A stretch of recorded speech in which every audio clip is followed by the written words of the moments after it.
Hey awesome people, memberships are live now on my YouTube channel. Get exclusive content, early access to new videos, live streams and much more. Hit that join button and become a part of Inner Circle. Let's grow, learn and create together. Hey guys, आप सभी का स्वागत है एजी motion designs Hindi में। और आज की इस वीडियो में हम क्रिएट करने जा रहे हैं एक लूपिंग एनिमेशन, वो भी आफ्टर इफेक्ट्स में बिना किसी प्लगइन का इस्तेमाल किए। और अगर आपको मोशन ग्राफिक्स से रिलेटेड और भी सारी चीज़ें सीखना पसंद है तो आप मेरी यूडेमी कोर्सेज भी ज्वाइन कर सकते हैं। उन सब की लिंक मैंने डिस्क्रिप्शन में दे रखी है।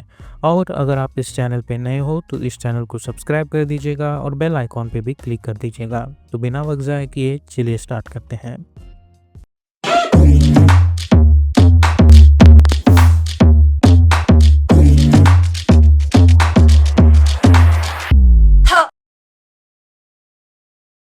तो अभी हम आ चुके हैं एडोबी आफ्टर इफेक्ट्स में। अब हमेशा की तरह हम एक नया कंपोजिशन क्रिएट करेंगे, जिसे मैं हमेशा की तरह मेन एनिमेशन ये नाम दे दूंगा। विड्थ हम रखेंगे 1920, हाइट रखेंगे 180, फ्रेम रेट हम रखेंगे 30 सेकेंड और ड्यूरेशन भी हम रखेंगे अराउंड 1 मिनट लॉन्ग, बिकॉज इस एनिमेशन के लिए हमें कोई ज़्यादा ड्यूरेशन नहीं चाहिए। और बैकग्राउंड कलर मैं रख दूंगा वाइट कलर और ओके पे क्लिक कर देंगे। उसके बाद हम जाएंगे choose grid and guide option में और टाइटल सेक्शन पे क्लिक कर देंगे। अब हम यहाँ पे चूज़ करेंगे अपना रेक्टेंगल टूल और हम चूज़ करेंगे राउंडेड रेक्टेंगल। और मुझे कोई स्ट्रोक नहीं चाहिए तो मैं स्ट्रोक डिलीट कर देता हूँ और फिल में मैं चूज़ कर दूंगा ब्लैक कलर। और शिफ्ट होल्ड करके मैं, या फिर आप विदाउट शिफ्ट होल्ड भी इस तरीके से एक राउंडेड रेक्टेंगल बना दीजिए। उसके बाद हमें इसे सिलेक्ट करना है और प्रेस करना है कंट्रोल अल्ट होम, ताकि उसका एंकर पॉइंट जो है वो सेंटर में आ जाए। उसके बाद हमें जाना है अलाइन टैब में, हमें चूज़ करना है अलाइन हॉरिजॉन्टली और उसके बाद चूज़ करना है अलाइन वर्टिकली। अब हमें रेक्टेंगल 1 में रेक्टेंगल पाथ और जाना है राउंडनेस में और इसकी राउंडनेस बढ़ा देनी है और इसे मिनिमाइज कर देंगे। इसे सिलेक्ट करके एंटर प्रेस करो और नाम दे दो 01 और इसे कर दो येलो कलर यहाँ से। अब P फॉर पोजीशन और इसकी जो Y पोजीशन है वो मैं कर दूंगा यहाँ पे 300। उसके बाद इसे सिलेक्ट करके कंट्रोल D टू डुप्लीकेट और उसके बाद ये जो सेकेंड लेयर है हमें उसे यहाँ पे लेके आना है और हमें इसे कर देना है 800 या फिर 700 लग देते हैं या फिर 750। ओके, तो या फिर हम इसे 800 ही रख देते हैं। ठीक है, तो अब हम इन्हें P4 पोजीशन प्रेस करेंगे और आप देख सकते हैं कि इन दोनों के बीच में 500 का वैल्यू का डिस्टेंस है। ठीक है, तो ये बात हमें याद रखनी है। अब उसके बाद मैं फिर से अपना इलिप्स टूल सिलेक्ट करूँगा और यहाँ पे फिल में मैं शिफ्ट होल्ड करके एक इलिप्स बना दूंगा। उसके बाद कंट्रोल अल्ट होम, ताकि एंकर पॉइंट सेंटर में आ जाए। उसके बाद अलाइन टैब में जाके चूज़ अलाइन हॉरिजॉन्टली। उसके बाद P फॉर पोजीशन और उसकी जो पोजीशन है वो इसे यहाँ पे लाके रख दो। और लेट्स मेक दिस फुल।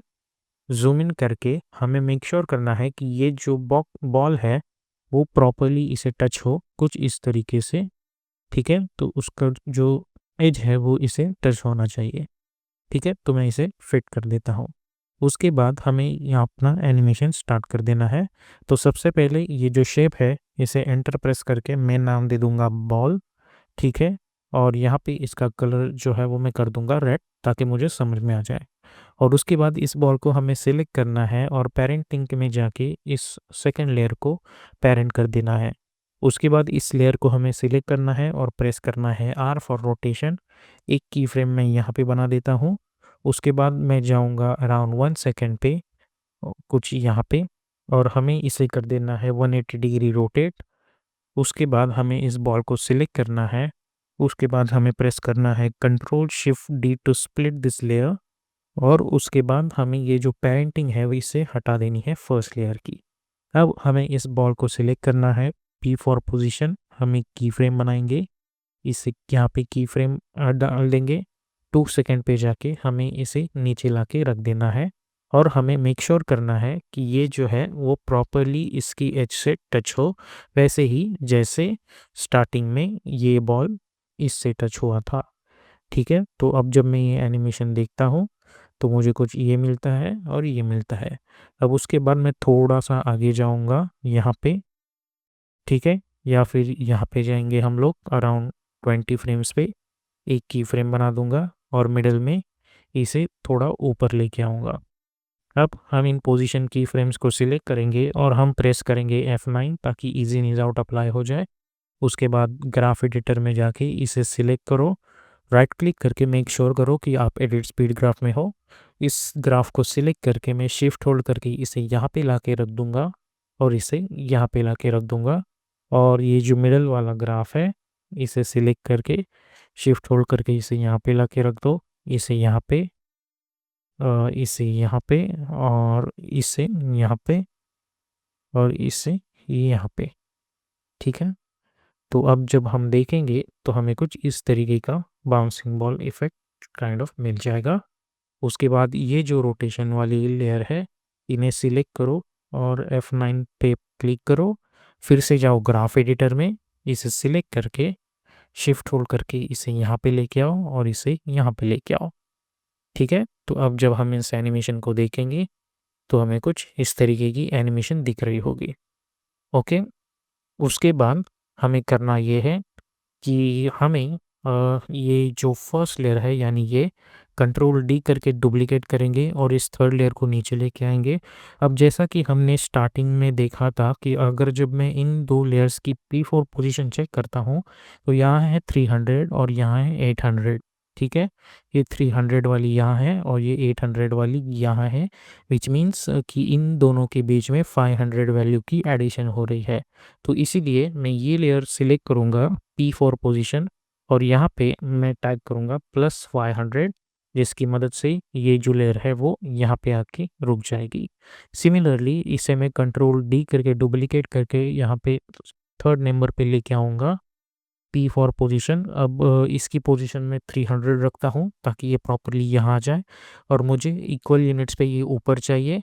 तो यहाँ पे हम ऑब्वियसली, क्योंकि निचली वाली लेयर को हमने जब +500 किया था तो इसे करना होगा ऑब्वियसली -500।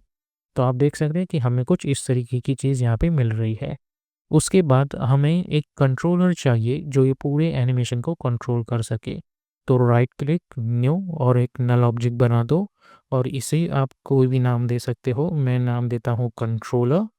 उसके बाद जितने भी लेयर्स जो किसी से भी पेरेंट नहीं है, हमें उन सभी को सिलेक्ट करना है। तो मैं इस लेयर यहाँ से लेके यहाँ तक इस लेयर को सिलेक्ट इन लेयर को सिलेक्ट करूँगा, फिर कंट्रोल होल्ड करके इस लेयर को भी सिलेक्ट करूँगा। ये ball 3 I mean third layer को हम सिलेक्ट नहीं करेंगे बिकॉज़ वो लेयर एक पेरेंटिंग है, ठीक है? तो इन सभी को हम इस कंट्रोलर से पेरेंट कर देंगे। अब हमें चाहिए कि प्रॉपर ग्रिड हो जिसकी मदद से हमें अंदाज़ा लगा सके कि हमें कब एनिमेशन रोक देना है। तो मैं प्रेस करूँगा कंट्रोल आर ताकि रूलर्स आ जाए और यहाँ से इसे रूलर यहाँ पे लाके टच कर दूँगा। ज़ूम इन करेंगे हम लोग, इसे यहाँ पे लाके रख देंगे, ठीक है? अब इस कंट्रोलर को सिलेक्ट करो, P4 पोजीशन एक की फ्रेम, उसके बाद यू प्रेस करो ताकि हम देख पाए कि लास्ट की फ्रेम कहाँ है। हमारी लास्ट की फ्रेम यहाँ पे है। तो इस पॉइंट पॉइंट पे हमें इस कंट्रोलर को सिलेक्ट करना है और इसे कुछ इस तरीके से यहाँ पे लेके आना है और हमें मेक श्योर करना है कि ये प्रॉपरली इसे टच हो। तो आप एरो कीज़ की मदद से भी इसे थोड़ा-सा इस तरीके से लेके आएँ ताकि ये यहाँ पे टच हो, ठीक है? तो इसे फिट कर दो और अब मैं यहाँ पे एन प्रेस करूँगा। तो अब जब मैं ये एनिमेशन देखता हूँ, तो आप देख सकते हैं कि हमें इस पॉइंट पे ये एनिमेशन कंटिन्यूअसली एक लूपेबल फॉर्मेट में मिल रहा है, ठीक है? तो मैं क्या करूँगा, इन सभी को सिलेक्ट करूँगा और मैं प्रेस करूँगा कंट्रोल शिफ्ट सी और इसे नाम दे दूँगा लूप, ठीक है? अब इसके अंदर जाएँगे हम लोग और मुझे पता है कि मेरा एनिमेशन जो है, वो इस पॉइंट पे लूपेबल है। तो ये जो वर्क एरिया है, वहाँ पे मैं राइट क्लिक और चूज़ करूँगा ट्रिम कॉम टू वर्क। उसके मैं जाऊँगा मेन एनिमेशन पे और यहाँ पे मैं मेक श्योर करूँगा कि मेरा जो लास्ट आई मीन पॉइंट है, वहाँ पे मेरा करंट टाइम इंडिकेटर हो और ये ड्यूरेशन मैं बढ़ा देता हूँ फ़िलहाल के लिए, ठीक है? उसके बाद ओ प्रेस कीजिए ताकि आपका पॉइंटर कहीं पे भी हो। फॉर एग्ज़ाम्पल अगर मेरा टाइम इंडिकेटर यहाँ पे है और मुझे प्रॉपर्ली इसके एंड में जाना है, तो आप सिंपली ओ प्रेस कीजिए ताकि ये प्रॉपर्ली एंड में चला जाए। उसके बाद राइट क्लिक और चूज़ करेंगे टाइम एंड चूज़ करेंगे टाइम इनेबल रीमैपिंग। शॉर्टकट की है कंट्रोल अल्ट टी। सिंपली उस पर क्लिक कर दो और ये जो लास्ट की फ्रेम है उससे पहले हमें एक की फ्रेम बना देनी है और ये लास्ट की फ्रेम हमें डिलीट कर देनी है। अब अल्ट क्लिक करो इस स्टॉप वॉच पे और हमें टाइप करना है लूप आउट एक्सप्रेशन, ठीक है, और डिससिलेक्ट करना है। तो इससे होगा ये कि इसके बाद भी ये एनिमेशन कंटिन्यूसली लूपेबल फॉर्मेट में ही हमें दिख रहा होगा। अब मुझे इसकी मल्टीपल कॉपीज चाहिए तो मैं इसे सिलेक्ट करूँगा P4 पोजीशन और मैं इसे यहाँ पे लेके आता हूँ कुछ इस तरीके से। ओके, उसके बाद इसे control D to duplicate P4 position. इसकी पोजीशन मैं फिर से यहाँ पे लेके आता हूँ। तो आप देख सकते हैं कि हमें ये ऐसे मिल रहा है। ठीक है, स्टार्ट में जाके इन दोनों को सिलेक्ट करो, कंट्रोल डी, टॉप पे लेके आओ P4 पोजीशन। इसे यहाँ से यहाँ पे लेके आओ, फिर से control D to duplicate, top पे लेके आओ P4 पोजीशन। इसे यहाँ से यहाँ पे लेके आओ। अब आप देख सकते हैं कि ये वाला आधा आ रहा है तो मैं ये लास्ट वाला डिलीट कर देता हूँ और इन सभी को थोड़ा सा ऐसे ट्राई करूँगा सेंटर में लेके आने के लिए। ठीक है, तो आप देख सकते हैं कि हमें कुछ इस तरीके की चीज़ मिल रही होगी। ओके, सो इतना एनिमेशन हो जाने के बाद अब मुझे इन्हें कलर देना है। तो मेरे पास गूगल का लोगो है ये वाला, मैं इसे सिर्फ इसलिए यूज़ कर रहा हूँ ताकि मैं इसके कलर कोड कॉपी कर सकूँ। तो ये जो सिक्स्थ वन है इसे मैं अप्लाई करूँगा इफ़ेक्ट एंड प्रीसेट्स पैनल में जाके फिल इफ़ेक्ट। तो इफ़ेक्ट एंड प्रीसेट्स पैनल में जाके फिल इफ़ेक्ट अप्लाई करो और डबल क्लिक करके अप्लाई कर दो। इस स्पीकर की मदद से मैं रेड कलर चूज़ करूँगा। फिफ्थ लेयर पे भी फिल इफ़ेक्ट अप्लाई करो, इसकी मदद से येलो कलर, इस पे भी फिल इफ़ेक्ट अप्लाई, इसकी मदद से मैं ये कलर चूज़ करूँगा। या फिर आप आई थिंक मैंने रिवर्सिबल चूज़ किया तो मैं यहाँ से ब्लू कर देता हूँ, यहाँ से ग्रीन, यहाँ से ये येलो, ठीक है। यहाँ से मैं फिल इफ़ेक्ट से फिर से ये कलर चूज़ कर देता हूँ, यहाँ से सॉरी, और यहाँ पे ये कलर, ठीक है। अब इसकी ज़रूरत नहीं तो मैं इसे हटा देता हूँ। तो आप देख सकते हैं कि हमें इस तरीके की चीज़ मिल रही है। अब इसमें दिक्कत ये है कि ये जो है वो सारे एक साथ एनिमेट हो रहे हैं तो मुझे वैसे नहीं चाहिए। तो मैं क्या करूँगा, मैं चाहूँगा कि इनके बीच में डिफरेंस हो। तो मैं अराउंड 10 फ्रेम्स पे इनका गैप लूँगा। तो इन्हें ओपन स्क्वायर ब्रैकेट की मदद से यहाँ पे लेके आओ 10 फ्रेम्स पे, इसे यहाँ पे, फिर से 10 फ्रेम का गैप, इसे यहाँ पे, 10 फ्रेम का गैप, इसे यहाँ पे। अब इन सभी को सिलेक्ट करो कंट्रोल ए की मदद से और प्रेस करो अल्ट ओपन स्क्वायर ब्रैकेट ताकि ये यहाँ तक ट्रिम हो जाए। और इसे स्टार्ट में जाके ओपन स्क्वायर ब्रैकेट की मदद से यहाँ पे लेके आऊँगा और मैं जाऊँगा यहाँ पे बिकॉज मेरा लास्ट की फ्रेम की लूपिंग यहाँ पे हो रही है तो मैं एन प्रेस करूँगा। तो अब जब मैं ये एनिमेशन देखता हूँ तो आप देख सकते हैं कि मुझे ये एनिमेशन एक कंटिन्यूसली लूपेबल फॉर्मेट में मिल रहा होगा। अब हमें सिंपली कंट्रोल वाई प्रेस करना है और यहाँ पे मैं थोड़ा सा ग्रेइश कलर चूज़ करूँगा ना कि कंप्लीट वाइट कलर। उसके बाद हमें फर्स्ट लेयर को मैं सिलेक्ट करूँगा और मैं जाऊँगा इफ़ेक्ट एंड प्रीसेट्स पैनल में और मैं सर्च करूँगा ड्रॉप शैडो इफ़ेक्ट और डबल क्लिक करके अप्लाई कर दो। और डिस्टेंस हम रखेंगे 50, सॉफ्टनेस हम रखेंगे 400 और ओपेसिटी रखेंगे 25। और जो कलर है वो मैं कुछ इस तरीके से, ये जो ब्लूइश कलर है इस तरीके का हम उसे रखेंगे। और इसकी ओपेसिटी चाहिए तो आप थोड़ी सी बढ़ा भी सकते हैं और कुछ इस तरीके से कलर ले लो या डिस्टेंस आप 25 तक रख सकते हैं। अब इस ड्रॉप शेडो इफेक्ट को कंट्रोल सी करके कॉपी करो और बचे हुए लेयर्स पे पेस्ट कर दो कुछ इस तरीके से। अब हमें करना ये है कि हमें सबसे पहली लेयर सिलेक्ट करनी है, राइट क्लिक और जाओ लेयर स्टाइल्स में और चूज़ करो bevel and emboss. Go to bevel and emboss and increase the size ताकि हमें कुछ इस तरीके की साइज़ मिल जाए। और यहाँ पे जो ड्रॉप शेडो है यहाँ पे हमें उसे कर देना not drop shadow but shadow opacity हमें कर देना है 20 और यहाँ पे सॉफ्टनेस हमें थोड़ी सी बढ़ा देनी है। अब इसी लेयर स्टाइल्स को हमें कंट्रोल सी करके कॉपी करना है और बची हुई लेयर्स पे कंट्रोल वी करके पेस्ट कर देना है।